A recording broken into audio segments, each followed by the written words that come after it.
नया जीवन, नई ऊर्जा लेकर आते हो। जिसे अपने भीतर जाने का रहस्य समझ में आ गया, उसके जीवन में परम ऊर्जा प्रकट होने लगती।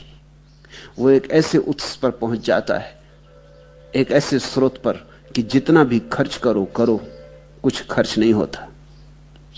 वो अविनाशी स्रोत को उपलब्ध हो जाता है। बुद्ध ने अनेक अनेक रूपों में लोगों को जागने की ही शिक्षा दी।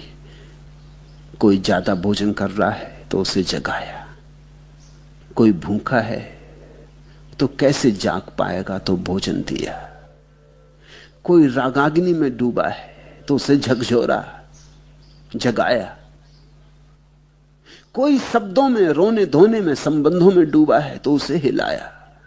तोड़कर पुराने आभूषण, नहीं बनाया कोई नया आभरण, नकार कर स्थापित मूल्य, नहीं रचा कोई नया प्रतिमान, केवल दी मूर्छा विमुक्त दृष्टि, सत्य को मुक्ति, केवल दी मूर्छा विमुक्त दृष्टि। बुद्ध का दान इतना ही है, मूर्छा विमुक्त दृष्टि।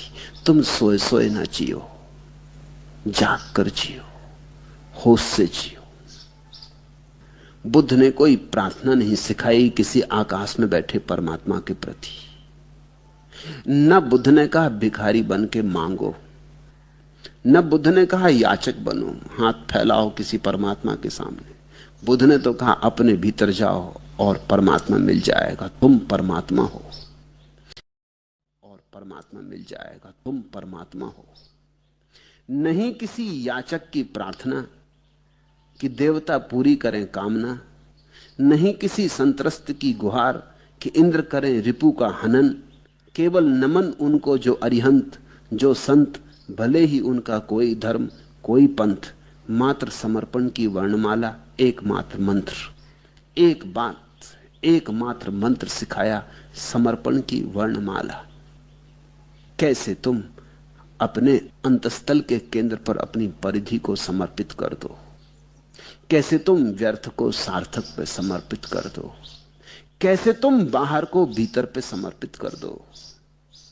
मात्र समर्पण की वर्णमाला, एकमात्र मंत्र।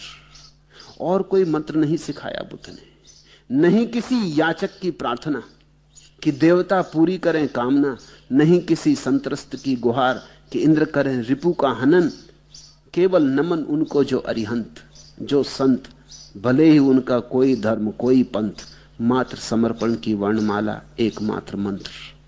अरिहंत शब्द बौद्धों का बहुमूल्य शब्द है। उसका अर्थ होता है